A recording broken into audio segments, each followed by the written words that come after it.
When I think of pop radio, I think of Satan. I think of I think it's kind of a thing, like the bands kind of have their music put on there and the DJs say it's cool, and then you listen to the song, it's in your head, and then you're kind of in a way brainwashed. And then they ingrain it. They say, hey, this is a cool song, listen to it, be happy, don't worry about any other issue, just as long as you've got this song, everyone loves you. That's why I call it Satan. I mean, if Satan is being taken control of, I mean, speaking of Satan figuratively, not religiously, if Satan is taking everything away from you, taking your mortal soul away from you, then yes, pop radio, pop television, pop music is Satan. Yeah.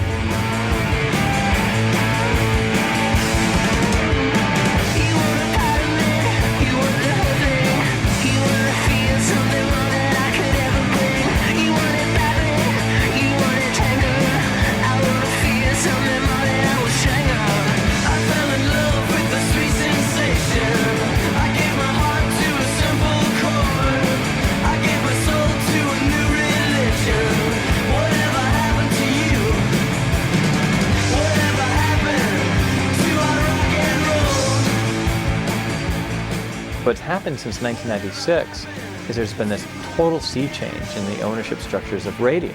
And it's gone from being a locally controlled and locally based industry to one that's controlled by roughly 10 huge conglomerates.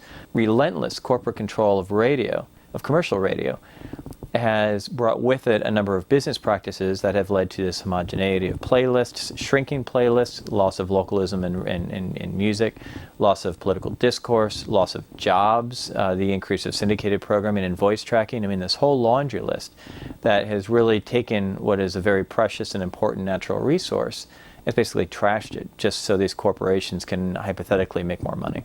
Your phone rings at home, a computer says, hello, I'm calling from WSUK, and we want to know what you think of these songs. Do you know the name of this artist? Have you heard this song? Do you like it? And they play you a snippet of the song. Then people say, yes, I like that. And then they'll give you more of that. And that's the way it works. It's not like some DJ with a curatorial perspective is saying, I would like to craft a show that deals with this kind of style of music, and then another DJ has another style. These stations are targeted towards a particular demographic. The problem with that is the songs that are getting played with all this frequency are like Nickelback, You Remind Me, which I don't think is a bad song. I think it's a fine commercial rock single. I don't have a problem with it. But the thing is, that was the most played song one year. And you know what? No one cares about Nickelback. When stations were owned independently, a band could get a regional following started, and it could depend on its regional radio to help it build that following, and then it could parlay that into something larger, whether it was starting in one city and building to a geographical or territorial region, or starting in one region and building that to a national level. Those things are more difficult to do now because essentially you need to play the entire country at once. It's become like the film industry, where you have to succeed all at once, and that costs an enormous amount of money.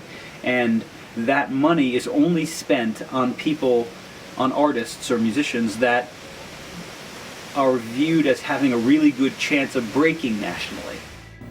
I guess what I'm looking for in a song that I put on K-Rock is something that accomplishes my goal of getting as many people to listen to K-Rock for as long a time as possible. And to do that, I need to play the songs that are most in demand by the majority of our audience. And sometimes those will be mega smash hits, like stuff by Linkin Park or Stained or whatever it is. And sometimes there's room for something a little more creative, something on an independent label, something a little less heard of. To boil it down to its essence, I'm just looking for the songs that get as many people to listen to K-Rock for as long a time as possible.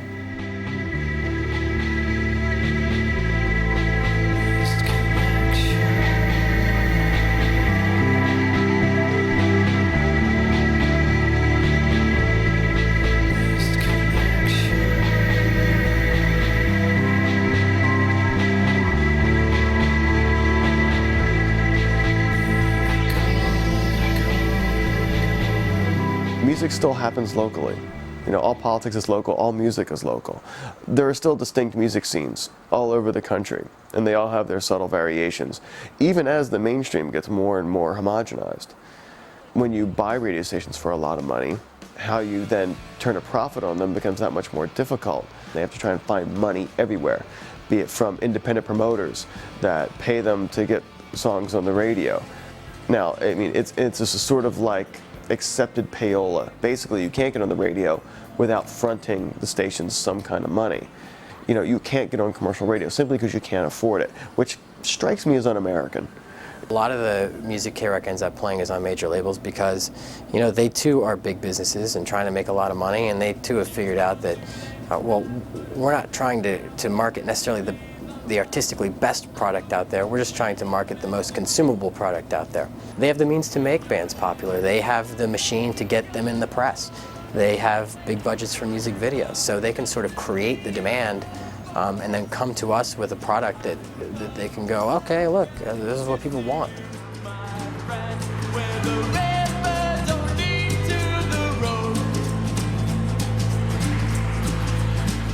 What these companies do when they try to find as many people as possible to buy their thing, they put the cart before the horse. They try to make a product that appeals to the people, as opposed to making something that drags the whole mob forward. And that, to me, is really the point of it all. I look at K-Rock a lot like a supermarket. And in that a supermarket is trying to sort of be all things to all people. It's trying to be your one-stop destination for food. So they could go and stock the, I don't know, couple of hundred items that are best for you nutritionally, or they could stock the things that you want most, and some of those happen to be good for you nutritionally, and a lot of them don't. And K-Rock is sort of like that to music. Doctors and researchers have been warning for years that Americans are getting too fat to be healthy. Now, 3 new studies show the situation is getting worse, much worse. And as NPR's Vicki Quay reports, health experts aren't sure what to do about it.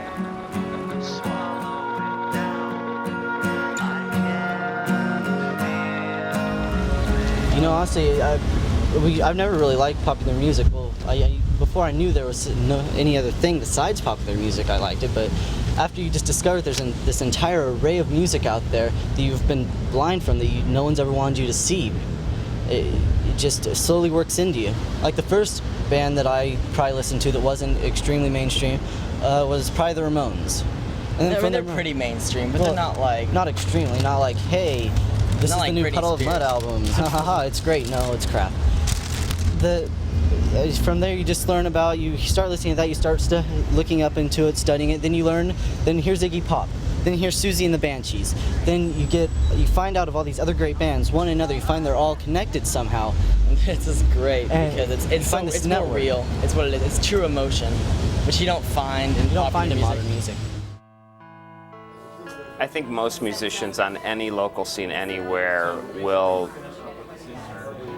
lament the state of major market radio, or even in smaller markets now, because there's really not a big difference between, I mean, even smaller market radio now is becoming exactly the same thing as major market radios, because, you know, like a company like Clear Channel, they own as many small market and medium market stations as they do major market stations. There's no way they will ever take a band, and maybe it happens every once in a great while, and just start playing, you know, because somebody in the programming department thinks it's great and thinks that, you know, it's so good that people need to hear it. It's just not going to happen. Instead, they'll play like whatever crappy band they're fed by the major labels that week.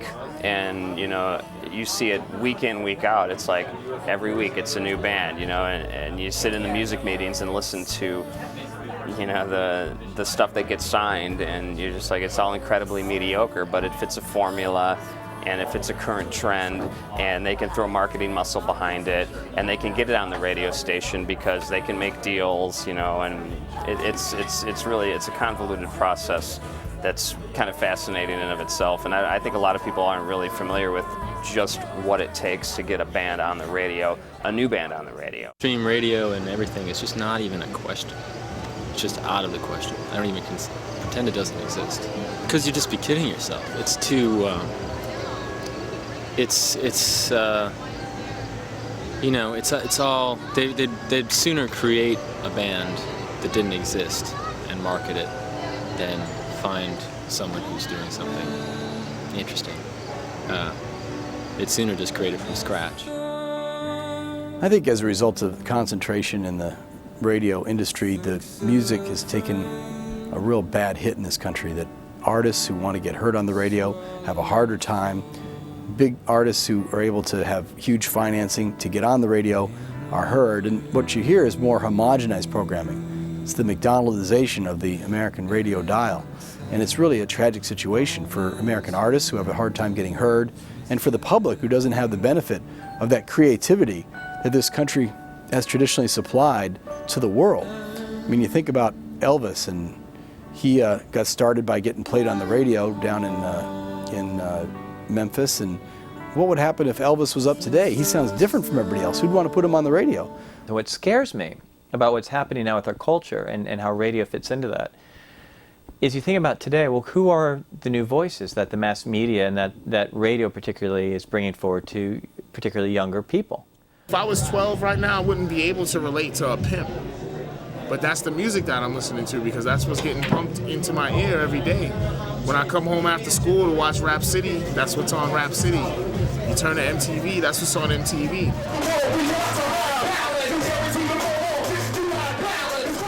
It's all about fame in America. You know, we're gonna give these people fame. Like, the media would have you think that there's only like 15 rappers out right now in the whole industry. But in actuality, there's dozens that are doing their thing, dozens and dozens. When you're only getting spoon-fed, 10 bands all year, you totally lose touch with how many unique sounds there are that aren't plastered on a billboard or on the cover of Rolling Stone or something. I feel, like the older generation speaking right now, because it's very easy for everyone to look back and say, my day was the day. And that's not even necessarily how I feel. There was a lot of junk then too, but at least there was just a joyous sort of anything goes. There was a spirit of rebellion still left over, and the real kind, where people are changing things and trying new genres and pushing the boundaries. That any rebellion, any kind of. All the rebellion that I hear now is just empty, prefabricated lying, and that makes me sad that that's what people think, that these minds are being raised on, on that kind of food. It's not, it's junk food. Whatever someone's saying in those songs is gonna affect you, because it's just the soundtrack for our lives. If the major radio stations are saying that the soundtrack of your life is going to be pimps, drugs, and hoes, then that's what it is. For a lot of people, especially those people who only know to get their music from certain markets. I don't think that Britney Spears is really speaking for every teenage girl's heart at all. I mean, it might sort of smooth over some things and cover some teenage experience to listen to her music, but it's as if Star Search just kind of leaked into the whole country and leaked onto the radio, and now it's not, it's not this sort of joke anymore, or it's not something that it's everywhere, it's prevalent, it's now what what's everywhere. Certainly, the more your musical icons are turned into sort of cheap pornography, it seems to me, the more difficult it gets to have music make those kinds of changes that are important. Shit. In a word, that's the only word I can use really. I mean, you're not going to be hearing music that is stirring up a bit of a ruckus. The most rebellious music, I think, is black urban music, but being booty fixated doesn't make you rebellious. That just makes you, bling bling. I'm talking about music that challenges that, music that Boots Riley makes. Where's Miss Dynamite? Why isn't Miss Dynamite all over American radio like she is UK radio? Because she's making conscious music that challenges the status quo. And when Clear Channel are the status quo, And you know, you have to remember that Clear Channel, the guy who runs Clear Channel, was in business with George W. Bush when he was first setting out buying sports franchises in Texas. You know, they're like this.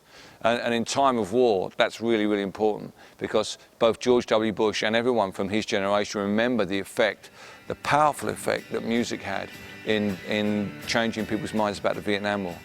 I mean, in recent history, I mean, the only real example that comes to mind of a popular act that challenged, you know, put out any sort of challenge that would lead to some sort of kind of political discourse or sort of broader discourse other than simply, you know, hey, I'm a rock star, you know, here's my video, and, you know, come to the show and let's party, you know, is a very flip remark that Natalie Maines made that she really didn't think to make, you know, in London, you know, in the whole situation with the Dixie Chicks. You know, this is not a political band that got thrust in the political spotlight because of one flip remark. And you put that in the context of 20 years ago, I mean, it's absolutely preposterous to think of that. You know, that type of you know, non-political statement would become such a firestorm, and they would, you know, be, you know, have their CDs bulldozed, and that there would, you know, be boycotts by radio groups and things like that. Well, look at it this way. When we talk about totalitarian regime, what's one of the first things we talk about? It's freedom of press and media, right? Don't we say like, oh, and such a journalist was jailed for speaking out against the regime? And we always think, oh, that's horrible, right? Well, how different is that from what we have now? You know? Like, I'm going to be alarmist about it, but I feel like, you know, if you're not in with the program, it's sort of dangerous. I once visited a country where they only had one record company and one radio station. It was called the Soviet Union. You know, the problem is that in a pluralistic society, you need a diversity, not just of sounds and music, but of points of view. And all of the best music has always been music that challenges the status quo. And when someone like Clear Channel is deciding what is and isn't the status quo, then it's much more difficult for the next Clash or the next Rage or the next Billy Bragg to break through.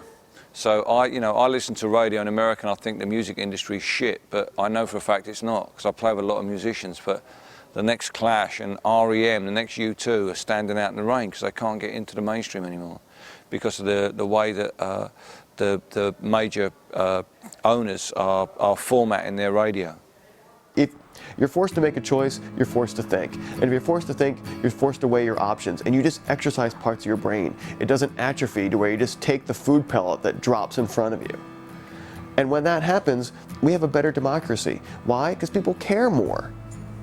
If people don't have a real choice, they say, what's the sense in voting? They're all the same. And you know what? I think the same is true when it comes to media and culture. If you don't really have the choice and it's all the same, it's not like, oh, we all get along. No, you just get in this weird, homogenized, bland culture that ultimately leads to things like, you know, political regimes that can more easily kind of take over because people just get apathetic. No, I don't see anything dangerous at all with the lowest common denominator. That's the world we live in. When you're either a big supermarket or you're a radio station or any kind of business, you're trying to get through to as many people as possible at any time. And by the lowest common denominator, I just mean what is the average person out there, and even the below average person out there. What cuts through to them? Because we can play all the beautiful artistic music we want, but if you play 10 beautifully artistic songs in a row, most people are going to tune that out because it's not popular. It's not easy enough to grasp, and people use the radio for 15 minutes at a time. You got to play them the hits. You got to play them popular songs, or they'll punch out and they'll find somebody who is playing the most popular song of the day. So I want to find out, what do people who really don't care about music like? What is it that's cut through enough to suck those people into listening to the radio? I read this piece about agribusiness and how a bunch of small farms are bought up to make one huge farm to capitalize on the economies of scale. When these huge farms are created, what they do is they take away the hedgerows that separate one field from the next, so their gigantic machines can plow uninterrupted vast stretches of geography. And what happens is, in the hedgerows that they have now eliminated, lived the very things that gave vitality to the fields, the birds and the bees and the chipmunks and the things that basically help pollinate and create a more robust and vital ecology. And similarly, in the music business, the sort of subtleties and varieties that live in the margins really bring music forward. I mean, if it weren't for weird marginal bands like the Velvet Underground, there wouldn't have been a whole wave of punk rock. I mean, just things like that just don't happen ex nihilo. They happen because somebody sees something special on the outside and then somehow transfers it into the mainstream. And it allows for an evolving and diversified mainstream.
What it really comes down to is the fact that, you know, the FCC is kind of failing, and the public, the people who listen to these radio stations, are just, they've become complacent, and they've allowed it to happen. If everybody who asked me why radio stations play the same 30 songs a week over and over and over and over again, we're asking these questions to the FCC and expressing the type of discontent with the state of programming that I hear, you know, just in my casual conversations with people, I think that maybe they might take the issue a little more seriously. But instead, the FCC, you know, their ear is tuned exclusively to corporate America and big business, and despite what they say, I truly don't believe that they really care what the general American thinks about the state of content on be it television or radio. So they're just able to get away with it because people don't voice their discontent or discontent with it, and that's kind of a shame, you know. You know, every so many years your local radio station has to reapply for its broadcasting license, and normally they just send in a postcard and no one complains and they get their license. But if you as a listener wrote to the Federal Communications Commission and said, look, just a second, you know, I don't think this radio station doesn't serve our area, the FCC will look into that and they'll ask those kind of questions. And people are now coming together to ask about that. Common Cause have an online petition they're working on at the moment to get this situation changed, to tell people locally where their radio franchises are coming up for renewal. And I think that's a good way to go. I mean, never underestimate the amount of attention you can actually get right into your representative. People need to keep organizing, making their views known to both Congress and the FCC. Either body can change what's going on. Congress has the ability to do so, and they're very concerned about radio concentration. There have been hearings in the Senate on this, and I know a number of senators are very concerned about it, as are members of the House. In terms of the FCC, we have a biennial review coming up. We're going to do another review in about another year and a half of the whole rules, and so people need to let us know their views once we begin consideration of that item, which will happen pretty soon. So people need to stay active if they want to change and turn this around. The Federal Communications Commission are looking into these issues. They believe in localism. That's their brief, to make sure that radio serves the people, because the airwaves in America belong to the people of America, not to Clear Channel. When you turned on your radio turned me on. Morrison Hotel, The Doors, one of those great pieces of art I was telling you about, that is absolutely irreplaceable by modern music. You'll never find albums such as Morrison Hotel again unless we can depose this fascist system of, hey, listen to what's popular or everyone hates you or you're not cool or whatever. Free Will and Bob Dylan. He's great. It's Bob Dylan. It's Dylan. I mean, come on. It's one of the first albums, and I thought check it out. My dad's a big Bob Dylan fan, and then I got a band called the Sonics. They're one of those 60s garage bands, I thought it'd be kind of neat. It's just a 45. It has a few songs on it that I thought it'd be neat to have. It was cheap. So.